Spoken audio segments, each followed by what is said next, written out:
perfeito.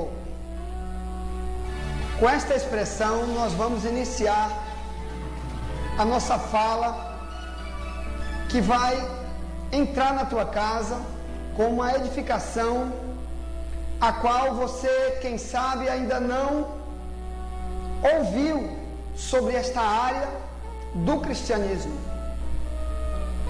A área da doutrina bíblica que revela sobre o termo perfeição nos atos, na maneira de viver, na maneira de servir a Deus, na maneira de louvar a Deus.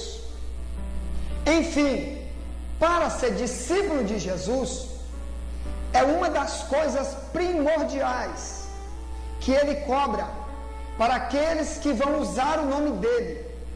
Mesmo dizendo, eu sou cristão, mas tem que primar por esta área. Para isso, então, eu quero ler com você o texto de Mateus, capítulo 5, no verso 48, quando Jesus disse assim: sede vós perfeitos, como é perfeito o vosso Pai que está nos céus.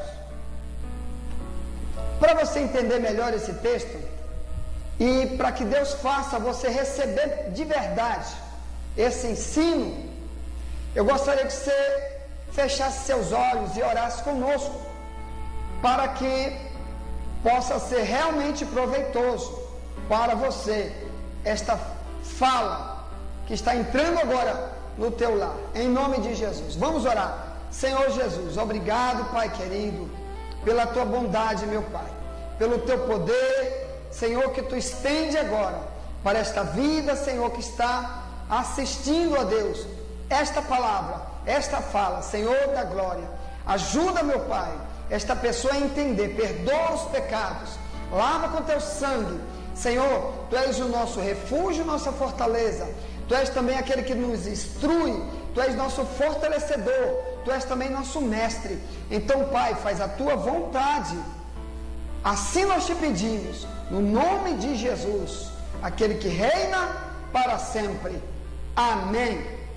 Glória a Deus. Meu amado, você não vai entender essa expressão sem antes eu te explicar uma coisa. Quando Jesus veio à Terra, ele encontrou uma religião chamada judaísmo nas terras de Israel. O povo israelita tinha uma religião e os seus líderes chamavam os fariseus. Era assim que eles chamavam a si mesmos.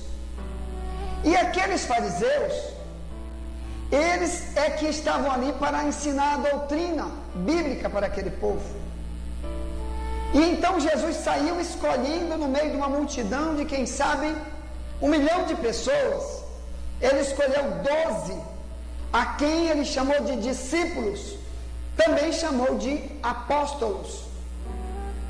E enquanto aqueles 12 caminhavam com ele, ele deu uma parada, enquanto ensinava um monte de coisas para eles. E no meio daquela parada, ele falou esse versículo 48 desse Mateus capítulo 5, quando ele disse: sede vós perfeitos, como é perfeito o vosso Pai que está no céu. Por quê? Se ele já tinha uma religião, se aquela religião já ensinava sobre Deus, se aquele povo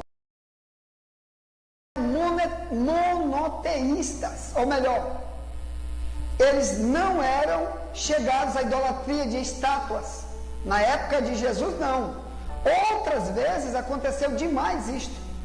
Mas quando Jesus veio, os fariseus não ensinavam o povo quanto à idolatria. Mas por que Jesus dizia que os discípulos teriam que ser perfeitos como o Pai que está no céu? Preste atenção, meu querido. Porque naquela época, os fariseus ensinavam uma religiosidade, como hoje.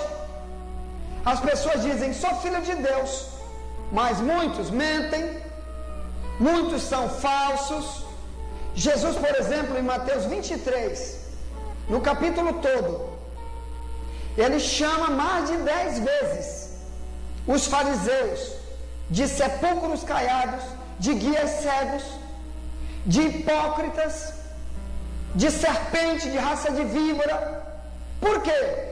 Porque é uma religião sem mandamentos, é um povo sem freio, está dentro das igrejas, mas a vida é a mesma, como se fosse um mundano sem nenhuma religião. Você está entendendo? Então Jesus chamou aqueles discípulos e disse: sede vós perfeitos, como é perfeito o vosso Pai que está nos céus. Mateus 5, 48.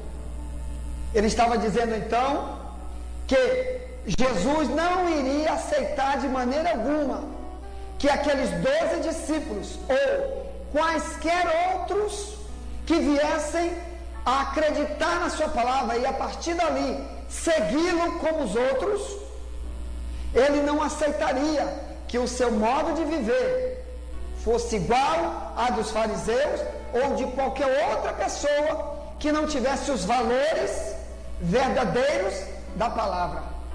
Amém? Então, para você entender que essa expressão ser perfeito, ela é usada mais de 50 vezes em toda a Bíblia, eu quero estar mostrando para você que existem várias áreas em que Deus cobra a perfeição. Mas antes de eu falar sobre isso, preste bem atenção. No mundo que você vive, os que são, por exemplo, empregados numa empresa, os que são também professores de um colégio, tentar um cargo numa empresa, aqueles que vão contratar cobram níveis altos de perfeição no seu trabalho. Senão, eles vão escolher outro, senão eles não passam no teste. O cristão, meu irmão, a Bíblia diz que ele é a luz do mundo e o sal da terra. Mateus 5, 13 e 14. Então, ele está na terra para fazer a diferença em tudo. Mas o parâmetro que Deus usa para ele se assemelhar ao que é bom, ao que é reto, ao que é certo, e se desvincular totalmente daquilo que está errado, daquilo que é injusto, daquilo que é impuro, daquilo que é viciado.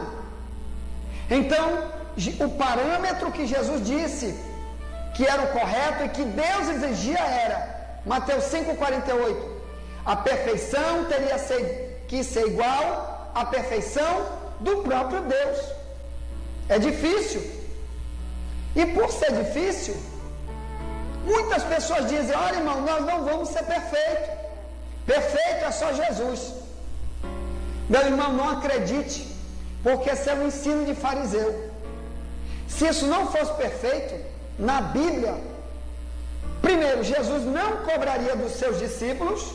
Segundo, não teria isso como mandamento, mas de 50 vezes.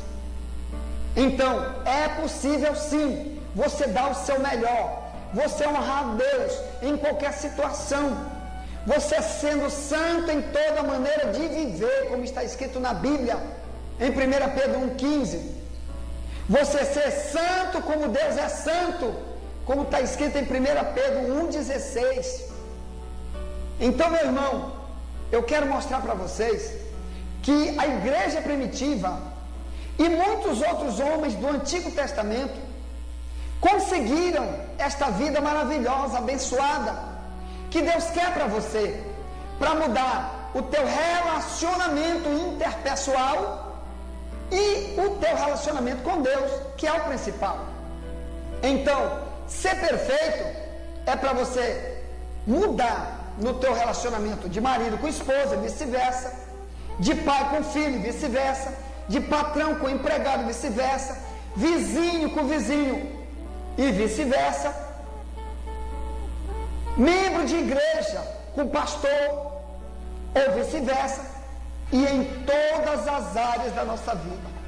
Então a perfeição, ela é necessária para depois as pessoas não estarem te apontando e dizendo: ah, mas você que é crente, mas você ainda mente?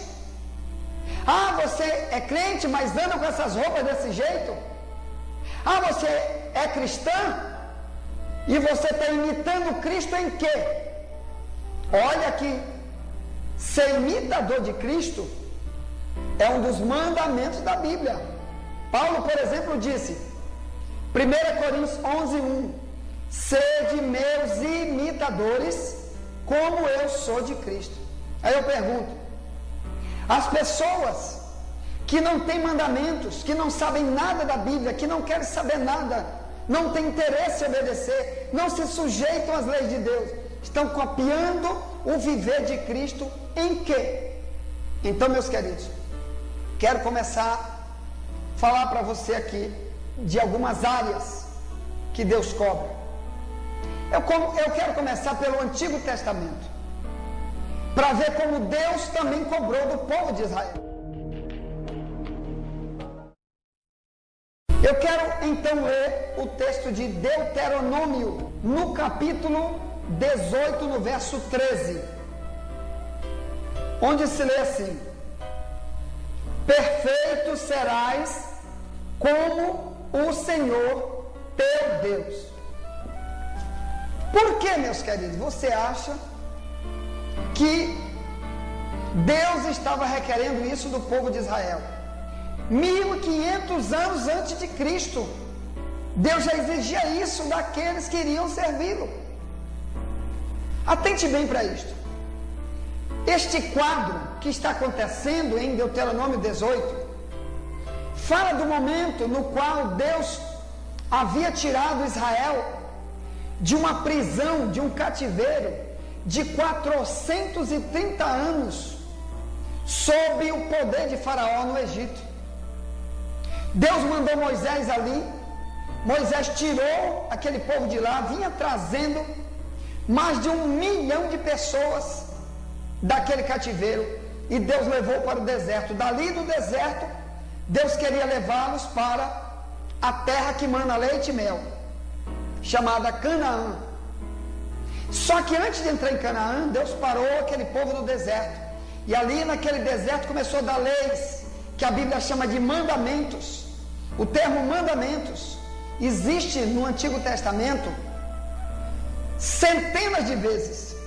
No Novo Testamento acontece de novo dezenas e dezenas de vezes o termo mandamentos para aqueles que têm que se sujeitar a Deus para poder estar dentro dos valores que Deus exige de todos aqueles que querem ser salvos. Amém? E por que então Deus disse em Deuteronômio 13: sede perfeito como é perfeito o vosso Pai que está no céu? Preste atenção. Se você ler desde o verso 9, ele disse assim: olha, quando tu entrares na terra que o Senhor teu Deus vai te dar, não faça igual às abominações que o povo desta terra que está lá faz. Aí então Deus começa a mostrar vários tipos de ações que o povo lá faz, que são contra os mandamentos de Deus, e que Deus não queria que o povo de Israel praticasse igual. Por isso, Deus fala sobre lá haver feiticeiro, pessoas que oram para os mortos, como hoje muitos dizem: eu sou cristão, mas a oração deles é pedindo para os mortos, ou intercedendo para os mortos. Enquanto que a Bíblia diz que a oração bíblica é dirigida exclusivamente a Deus. Quer fazer um pedido? É somente a Deus e a mais ninguém. Então Deus estava querendo criar aquele povo para si mesmo, só para ele. Quando aquele povo tivesse um problema,